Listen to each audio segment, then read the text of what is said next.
All right, so our last section. All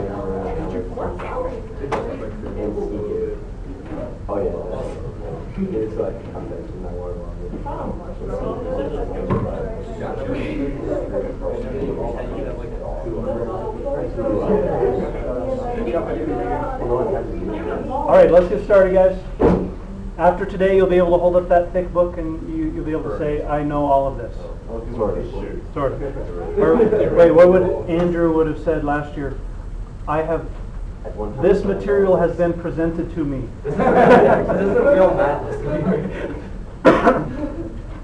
All right. So last week we started with Green's theorem, and we came up with an expression for the line integral of the tangential component of f. So I'm going to say tangential vector form of Green's theorem. And we went through the derivation to come up with this. Assuming that the field is conservative, right? What's that? Assuming that f is conservative, right? No. This was just we just calculated the line integral of the tangential component. Okay. So we came up with the line integral around our closed curve of f dot dr was the double integral over the region enclosed by the curve of del cross f, the curl of f, dot k hat dA. So the line integral of the tangential component of f around the boundary was equal to the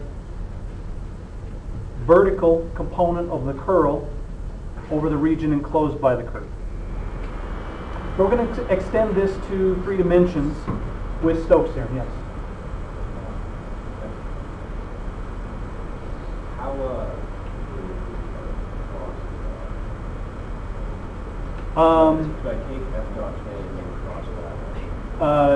No. So we're doing this. Thank you. So we're going to extend this to 3 dimensions, to a 3-dimensional surface, and we come up with Stokes theorem.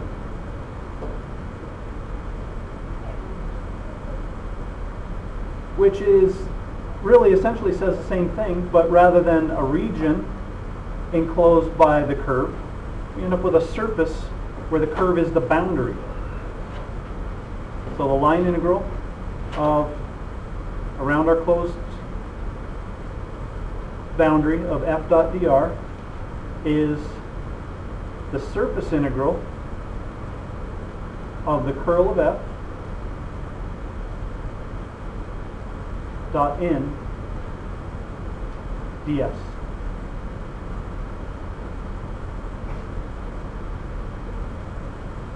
And S is an oriented surface.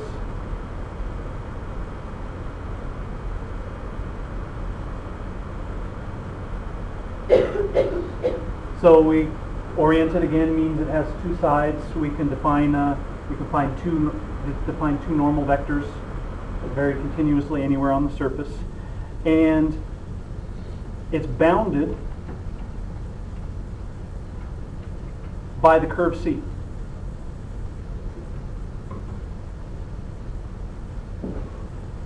So what Stokes theorem tells us, we're not going to go through the proof of Stokes theorem. It's kind of like the divergence theorem. The proof is not necessarily difficult. There's just a lot of details, and it's kind of long. But what Stokes theorem tells us is the integral of the tangential component of f around the boundary of this surface is equal to the sum of the normal component of the curl of f over the surface. So again, this is an extension of the fundamental theorem of calculus. We have this quantity on the interior of a region. So the interior of our region in this case is a surface. And we integrate that quantity over the surface. And that is equal to something evaluated on the boundary of that interval of the surface. So this is a generalization of the fundamental theorem of calculus, just like the divergence theorem was, just like Green's theorem is, and just like the fundamental theorem of line integrals was. So what we've done in this chapter is kind of this idea that we've used in Calculus 1, the fundamental theorem of calculus. It's a way that we evaluate definite integrals. We've turned it in, we've seen that it's a bigger idea that encompasses a lot of other topics in calculus. So the fundamental theorem of calculus is really kind of a big umbrella rather than just a little tool that we use.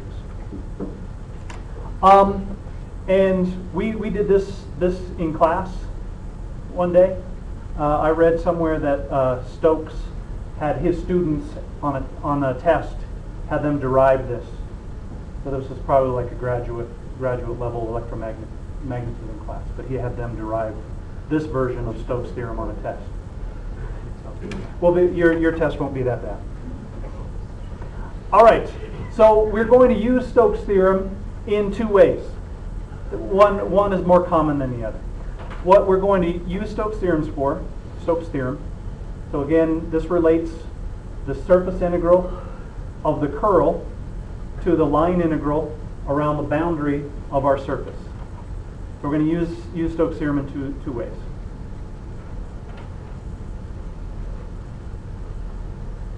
The first way is the most common. The first way is to simplify a complicated line integral.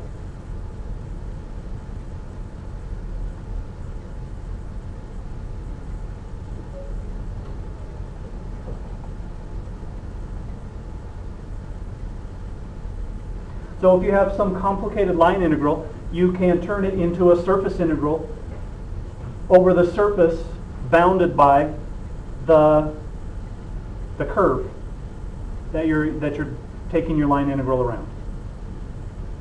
We're going to turn this into a surface integral.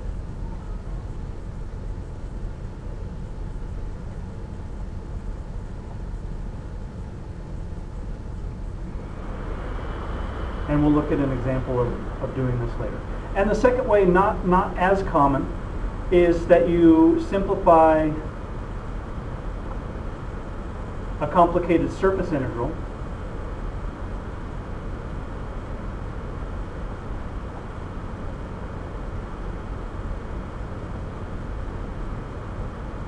and we would be taking the surface integral of the curl. So I'm going to put that in parentheses.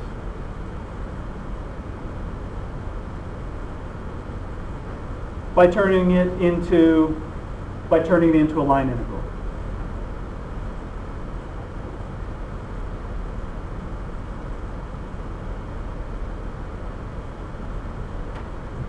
So if you're find yourself trying to evaluate this complicated surface integral of the curl of a field, you can turn it into a line integral of the field around the boundary of the surface. So this is how we use Stokes' theorem, and this first one is the way that you'll apply it most. Is you have a line integral, complicated line integral, you turn it into a surface integral to simplify your work. So questions on this?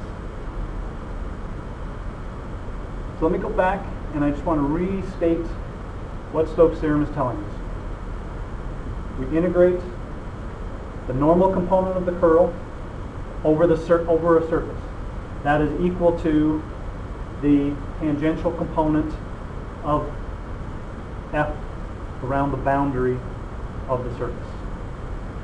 And at the end, after we do our examples, this will lead us to an interpretation of a physical interpretation of the curl, kind of like what we talked about with the divergence yesterday. All right, so let's look at a couple of examples working with Stokes' theorem. So we want to verify for this first one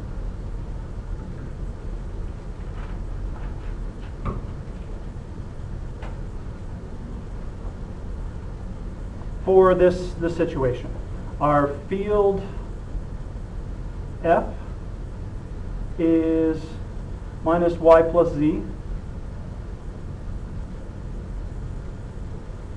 I hat plus x minus z j hat plus x minus y k hat.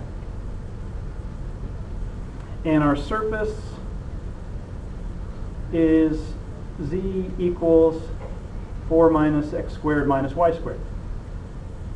And z is greater than or equal to 0. So first off, let's draw a picture of this surface. What is this surface? Paraboloid. Paraboloid. So we'll draw it in the first octant. So we get a paraboloid up here at z equals 4, like so. Circle in the xy plane, and this is z equals 4.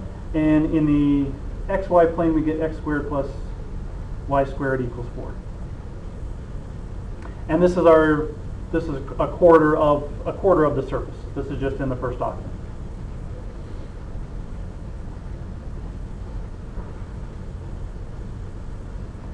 All right, so to verify Stokes theorem, what we're going to do is show that this line integral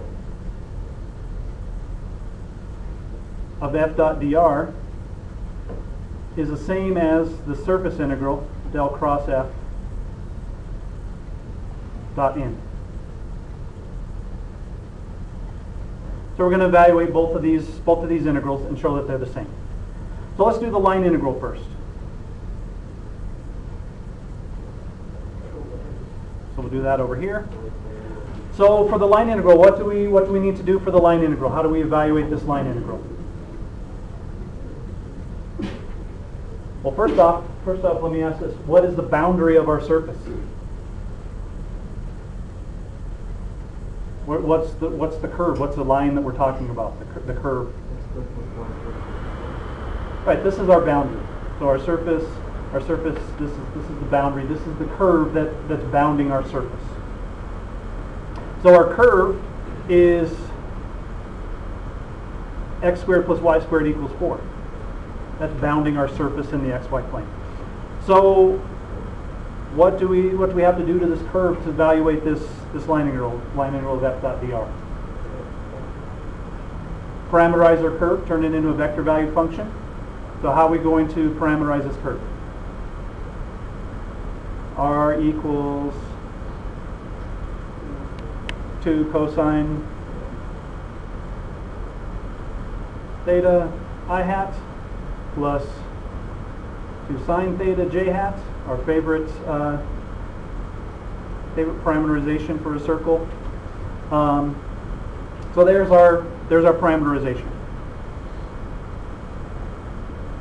What else do we have to do to evaluate the line integral? R prime. F dot dr is f dot r prime dt or d theta here. So r prime is going to be minus 2 sine theta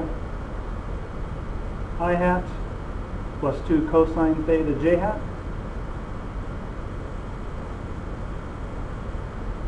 And we need f dot r prime. So what do we need to do with f? Express it in terms of our parameter. So f in terms of our parameter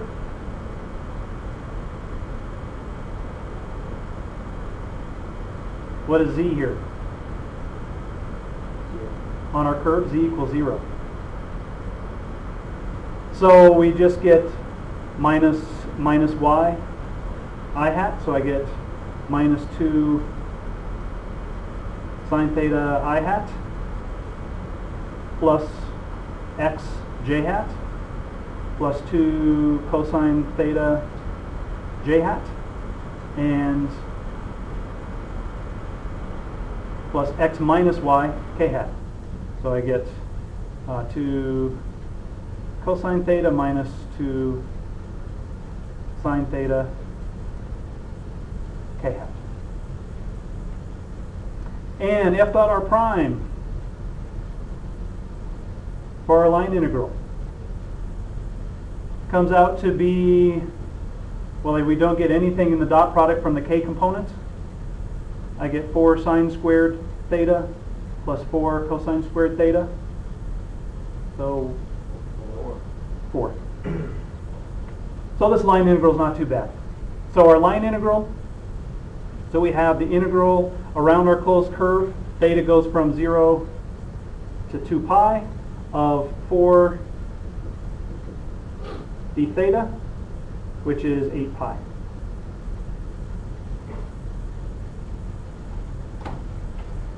And now we're going to evaluate our surface integral and show that it turns out to be 8 pi also. So let's do that over here. We'll do that on this other side. Hello, come on in.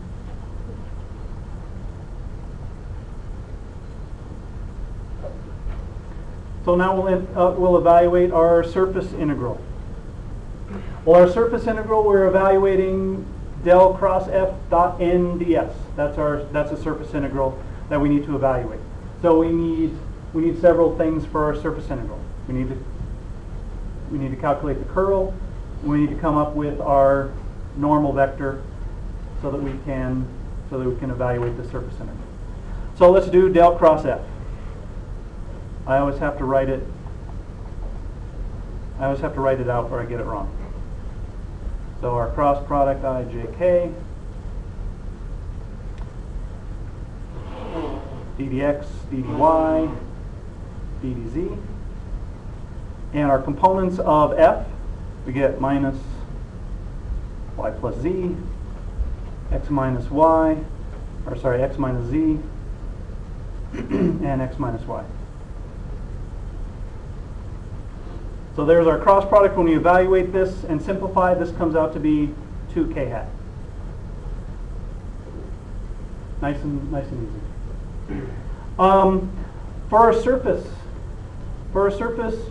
the way that the simplified way that we calculated our surface integrals was we wanted to express our surface as some capital G of x, y, z equals a constant. And we want to get our upward unit normal vector. So what is G of x, y, z? How are we going to express our surface?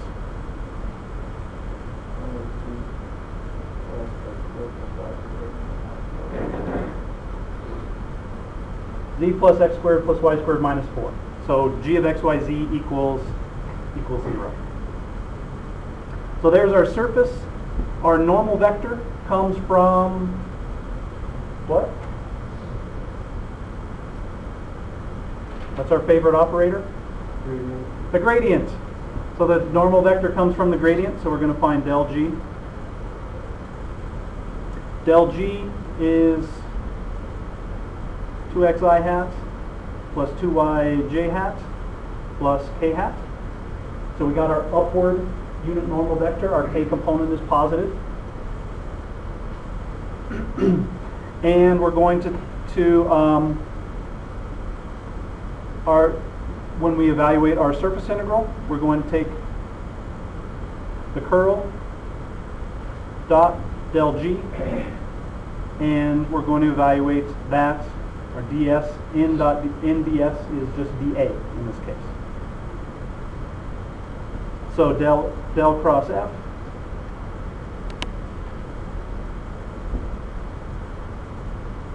dot del G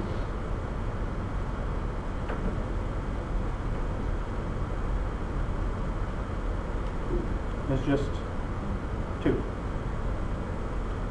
So our surface integral, we have the double integral over our region of 2 dA, and double integral over our region of dA is what? The area of the region. Well, our region is a circle, radius 2. So what's the area of that region? 4 pi times 2 is 8 pi. 8 pi equals 8 pi. So we verified Stokes theorem. So which did you think was easier, the surface integral or line integral? Geometry? Line integral. The line integral? The line integral is a little easier in this case. A little more work involved in evaluating the surface integral. So questions? Questions on that example?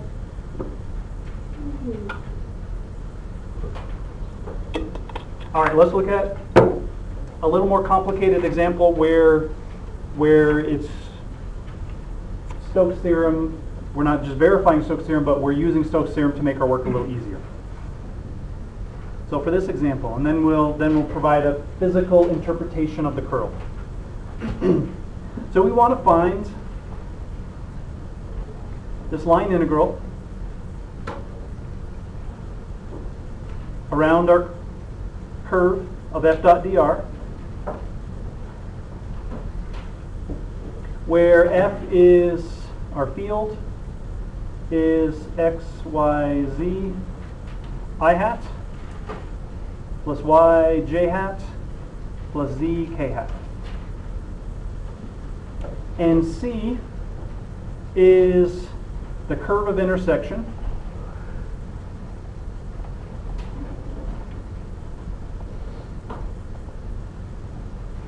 of z equals x squared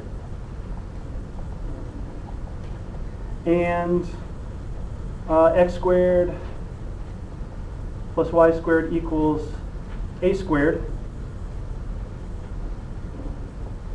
in the first quadrant.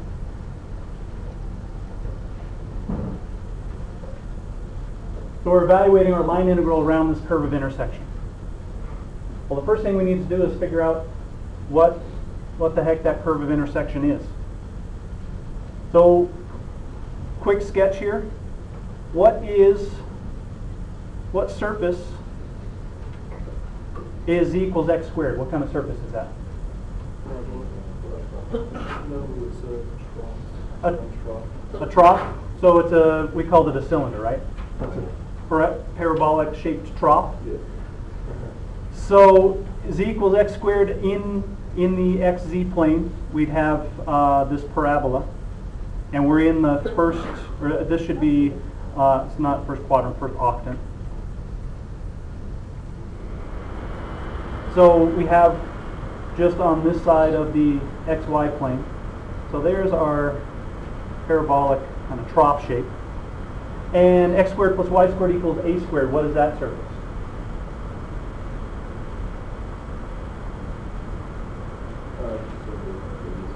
Circle with radius a, but as a surface it is a cylinder.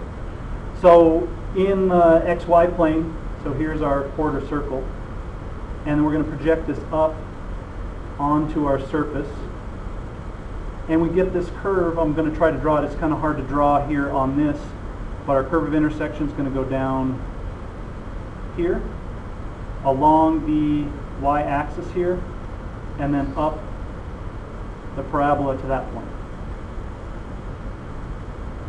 So I sketched it out in Mathematica last night. So there's our trough, our parabolic trough. There's our quarter circle in the xy plane. So our curve of intersection goes along here, along the y-axis, and then up along the parabola in the xz plane. So that's our curve of intersection. So to evaluate that line integral, we would have to evaluate the line integral on all three of those curves. We'd have a piecewise smooth curve. We'd have to parameterize each of these curves separately and evaluate the line integral along each of the three curves. So we'd have three line integrals.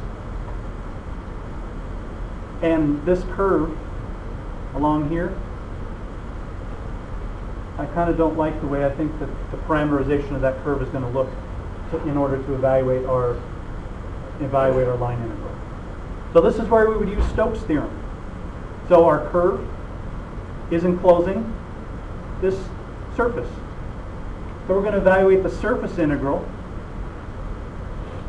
of the curl of f over this surface. to make our lives a little easier.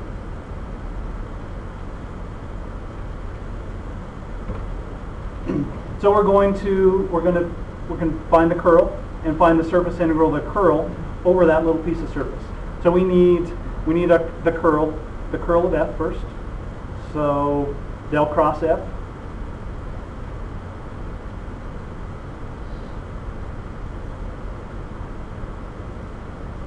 Write it out so I don't get my signs messed up. jk ddx ddy ddz, and my components x, y, z, y, and z.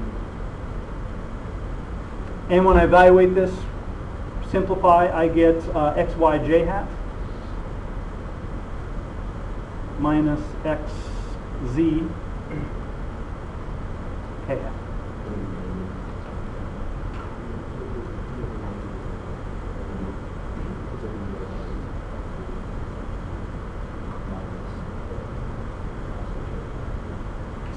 So yeah, when we do our j component, we get the minus sign in front of the j component. Okay. And we get the minus sign from that part. So, all right, just exactly what Sean said. All right, so there's our curl, and for our surface,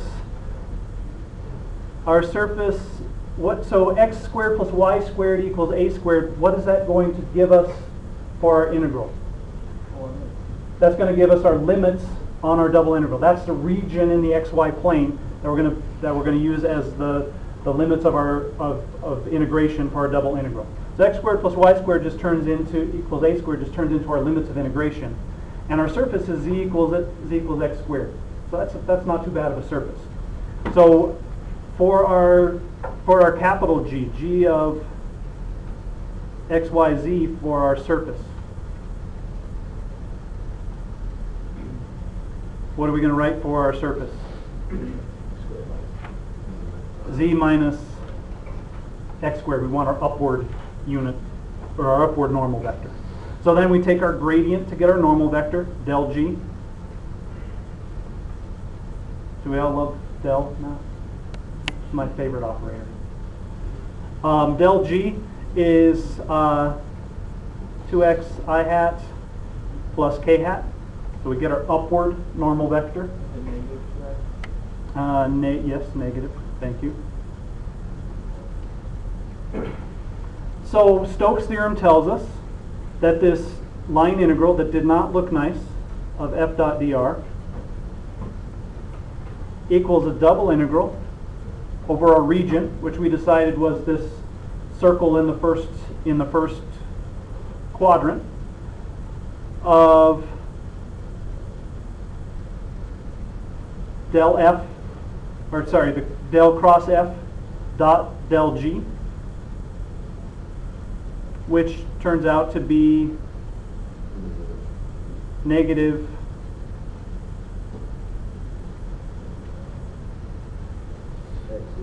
xz.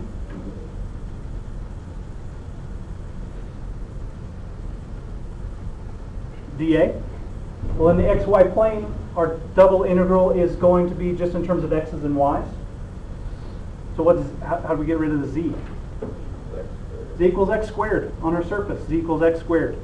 So we end up with the integral, double integral over our region of minus x to the third dA.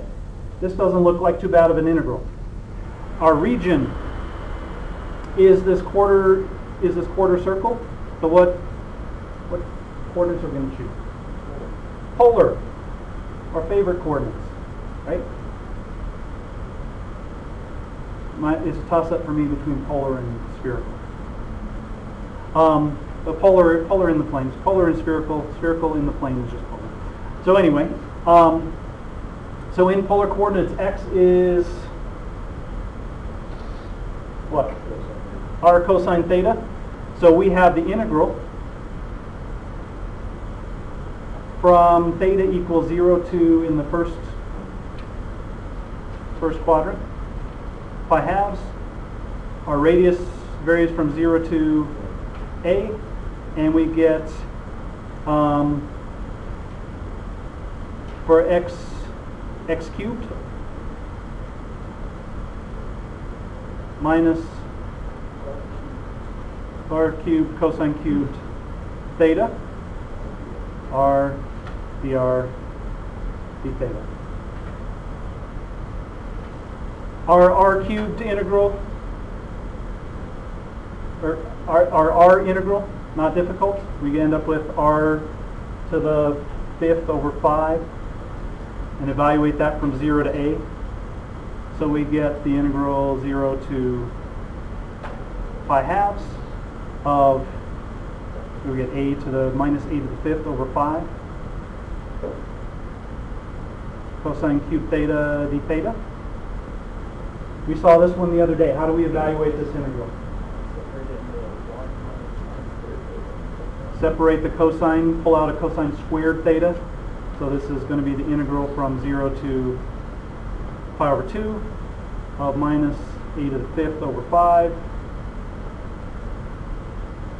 of 1 minus sine squared theta times, running out of space here, times cosine theta d theta. So now we have a cosine theta d theta integral and a negative sine squared theta cosine theta d theta integral. So neither of those are too difficult to evaluate. And when we evaluate this, we come up with 2a to the 5th over 15.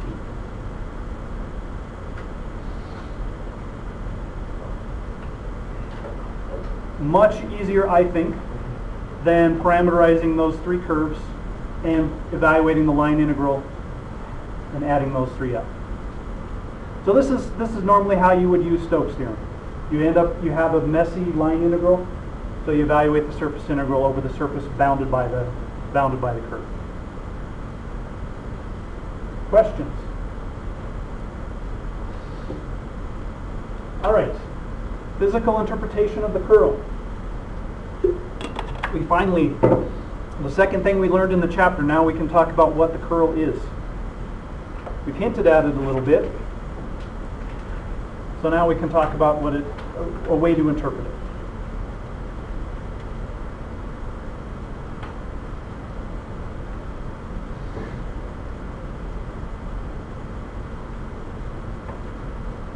All right, so we're going to make an argument similar to what we did yesterday with the divergence theorem. So Stokes theorem tells us the line integral of f dot dr around this closed curve is equal to the surface integral of the curl of f dot n ds, the surface integral of the normal component of the curl. So we call this line integral, the line integral of f dot dr, the circulation.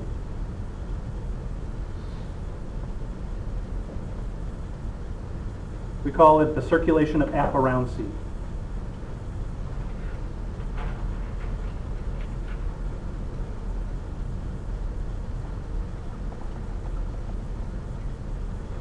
So this line integral is the circulation of this field around the curve. So our circulation equals this double integral. If we look at a tiny piece of the surface, so if we're looking at this double integral, we're looking at a tiny piece of the surface, so tiny that we can assume that f is essentially constant there, and our normal vector is essentially constant over that tiny little piece of surface. So we're cutting it up into a really tiny piece of surface. So f and n are constant, so del cross f dot n is just going to be a constant.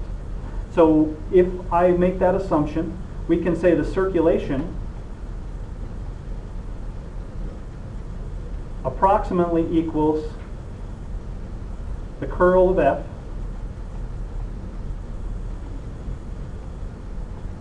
dot n times the integral of s ds. What's the double integral of ds? The surface integral of the surface elements. the surface area. There we go. So the circulation is approximately equal to the curl, the normal component of the curl times the area. So I'm going to say that the circulation per area, divide both sides by the area, is approximately equal to the curl of F dot N. As we let that tiny little element of surface that we're talking about, as we take the limit, as that area approaches 0, we get in the limit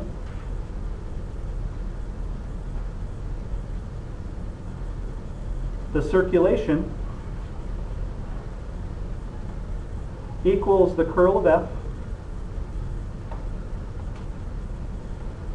dot N. So what this is telling us is that the normal component of the curl, tells us the tendency of the field to cause a circulation around the normal component.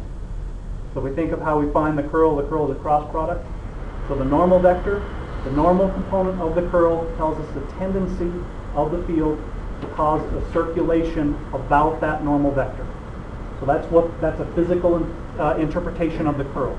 Is the tendency of the field, the normal component of the curl tells us the tendency of the field to cause a circulation about that normal vector. So the curl tells us the tendency of the field to cause spinning, basically. So there's our physical interpretation of the curl. Curl tells us how the field causes spinning. So if we think of it as a fluid, the curl of a velocity field will tell us the tendency of the liquid to spin around. The divergence, what we said yesterday, is the tendency of the field to flow outward. So the flux per unit area. Divergence tells us about the flow outward. The curl tells us about the flow around, basically. So there's our interpretation of the curl finally. The very last thing we ever have to learn in calculus. Questions? All right. Homework. So the tissues are here.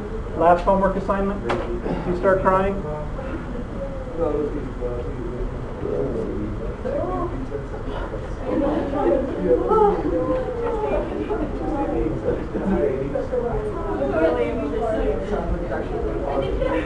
There you go.